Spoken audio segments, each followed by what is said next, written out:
Welcome to Marine Tech Hub.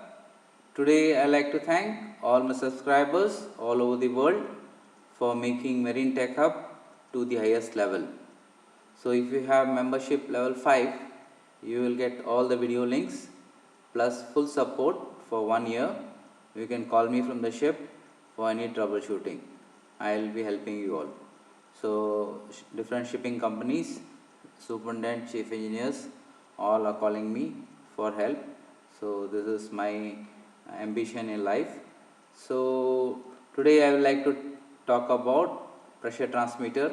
We have new one and the old one I removed, and I am showing what is inside and how to repair it. So let's run the video for you. So if you have any doubt, you can message me, or if you like the video, please subscribe.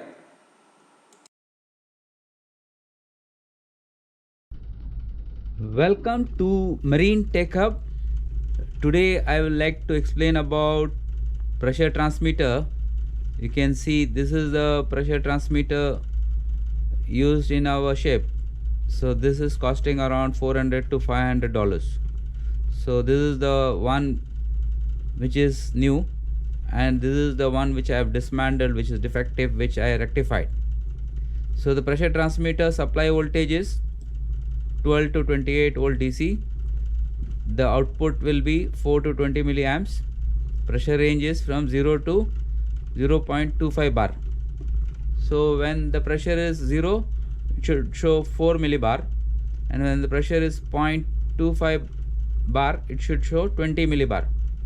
So this is the new one. So the one which was not working, I have just opened and to show you how it is working and how you can repair it.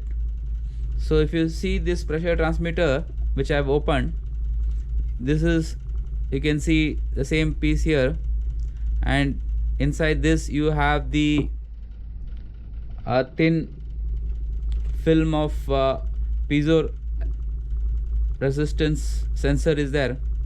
So you can see this is what I am. This is the sensor, pressure sensor of piezo resistance type.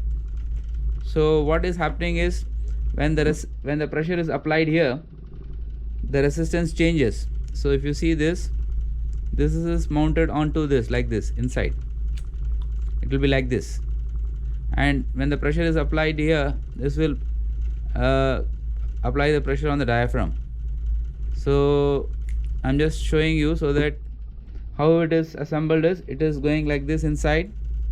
Then you have the washer mounted on washer like this. Then you have this is inside like this, it will go. Then you have the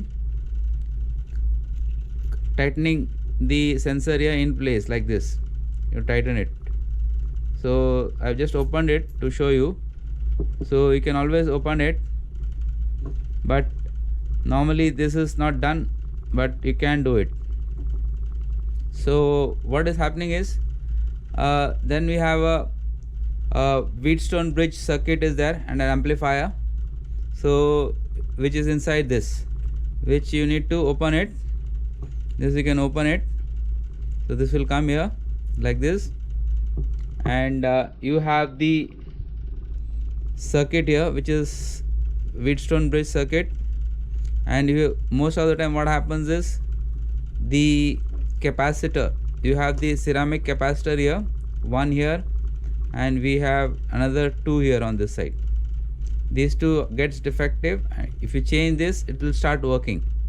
So this connection is again given here. I've just cut it to show you. So this will go straight on the sensor here. You can see this sensor, it will be connected like this.